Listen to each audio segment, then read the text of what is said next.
사실 그런 가장 중요한 이유는 회개와 구원으로 그들을 이끌기 위해서인데 사람들은 그것을 잘 모르고 있죠. 우리 로마서 2장 4절로 5절 읽어드릴게요. 하나님의 자비로 인해서 사람이 회개한다는 것을 모르고 오히려 그분의 넘치는 자비와 너그러움과 참으심을 업신여긴단 말입니까? 이런 사람은 고집이 세고 회개하지 않기 때문에 하나님의 정의의 심판날에 받을 형벌을 스스로 쌓고 있는 것입니다. 하나님이 우리에게 베푸신 최고의 자비는 뭐예요? 하나뿐인 아들을 주신 것이죠. 하나님이 세상을 이처럼 사랑하사 독생자를 주셨으니 믿는 자는 멸망치 않고 영생을 얻게 하려 하십니다. 하나님은 하늘에서만 사랑한다고 외치시거나 마음으로만 사랑하신 것이 아니라 아들을 주신 사랑의 행동으로서 우리에 대한 사랑을 확증하셨죠. 여러분, 구약 성경 룻기는 자비에 관한 아름다운 책이죠. 나오미라는 여인 남편과 두 아들을 잃고 극심한 슬픔을 겪습니다. 그런 시어머니에게 며느리 룻은요, 놀라운 자기 희생적인 자비를 베푸는 거예요. 젊은 나이에 남편이 죽었으면 잘 정리하고 자기 민족에게로 돌아가 새 출발을 해도 누구도 뭐라고 하지 않을 텐데 룻은 시어머니에게 큰 자비를 베푸는 것이죠. 룻기 1장 15절에 17절 나오미는 얘야 너는 너의 동서는 자기 백성과 신들에게 돌아갔는데 너도 동서를 따라 돌아가거라. 그러나 룻은 저에게 억지로 어머니 곁을 떠나라고 강요하지 마시고 어머니와 함께 가게 해주세요.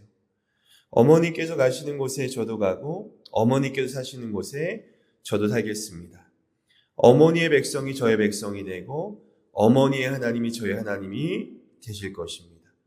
죽음이 우리를 갈라놓기 전에 만일 제가 어머니 곁을 떠나면 여호와께서 저에게 무서운 벌을 내리시기 원합니다. 룻은 역사상 세계 최고의 며느리예요. 이런 사람이 있을까? 여러분, 이게 바로 자비예요. 나에게 큰 희생과 손해가 따르지만 감수하고 시어머니의 입장과 처지를 먼저 생각해 주는 거예요.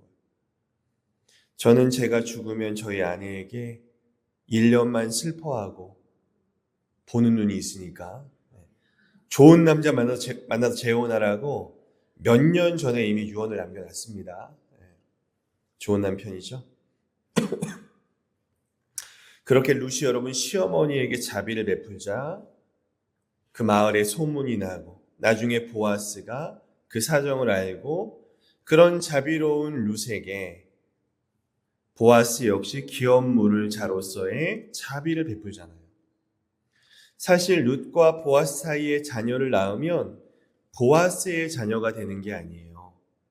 나오미의 남편 엘리멜렉의 자손이 되고 보아스도 재산적인 면에서 상당히 손해를 보게 되죠. 그래서 룻기는 룻과 보아스가 절망적인 나오미의 집안에 자비를 베푸는 이야기라는 거예요. 여러분, 또 다윗과 요나단의 우정 이야기도 아시죠? 유명하죠. 사실 요나단은 초대 이스라엘 왕 사울의 아들이기에 차기 왕권을 물려받을 정말 유력한 사람인데 하나님께서 다윗을 왕으로 세우실 것을 요나단이 알게 되었어요. 그런데 그는 그럼에도 불구하고 다윗을 시기하고 죽이려 하지 않고 도리어 사랑하고 세워줘요. 내가 아니라 네가 왕이 될 것이다.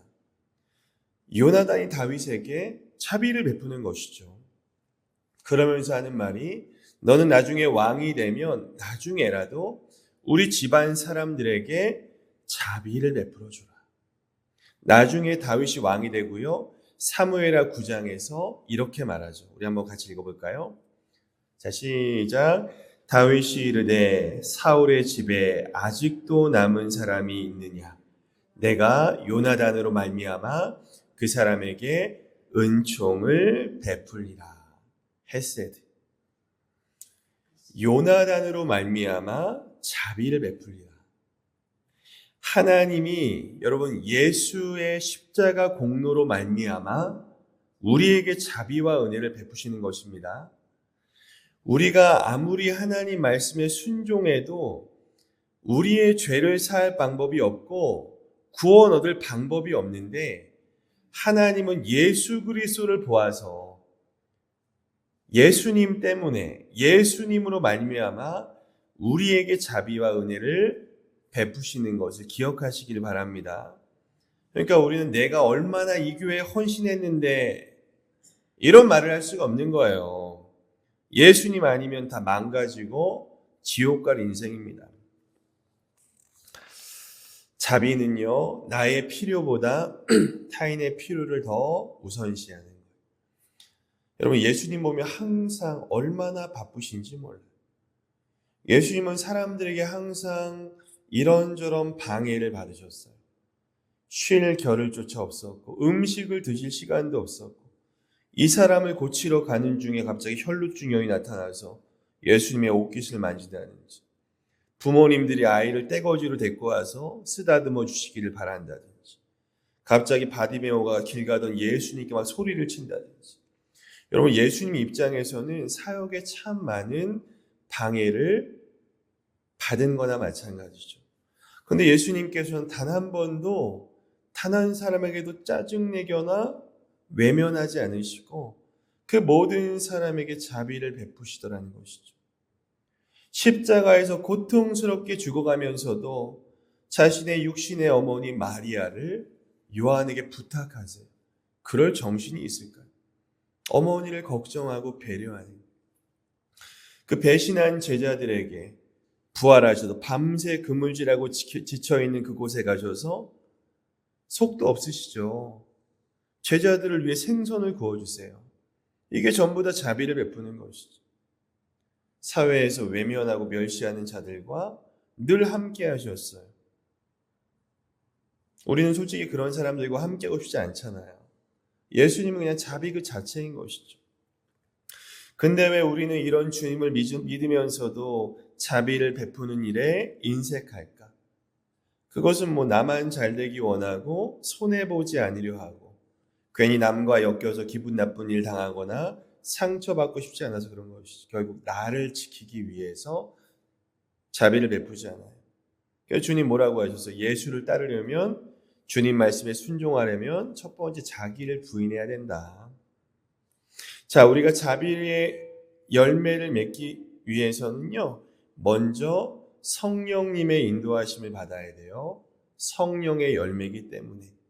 그리고 또한 나 스스로도 행동하고 노력해야 돼요. 주변 사람들에게 말과 행동에 있어서 친절하셨으면 좋겠어요. 제가 맨날 사랑해라, 자비를 베풀어라. 여러분 짜증나실 것 같아요. 짜증나세요? 네. 성경 말씀이 이런 걸 어떻게 해요, 여러분? 이게 기독교고 이게 바로 예수 믿는 거예요. 자, 제가 두 가지 말씀드리는데요. 성경에 이런 말씀이 있어요. 골로새서 말씀 두 개 보겠습니다. 자, 한번 읽습니다. 무슨 일을 하든지 사람에게 하듯 하지 말고 주님께 하듯 성실하게 하십시오. 그리고 말이든 행동이든 무엇을 하든지 모든 것을 주 예수의 이름으로 하고. 자, 첫 번째 뭐예요? 무슨 일을 하든 주님께 하듯 하십시오.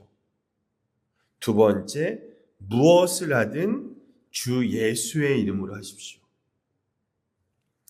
주님께 하듯 예수의 이름으로 하십시오.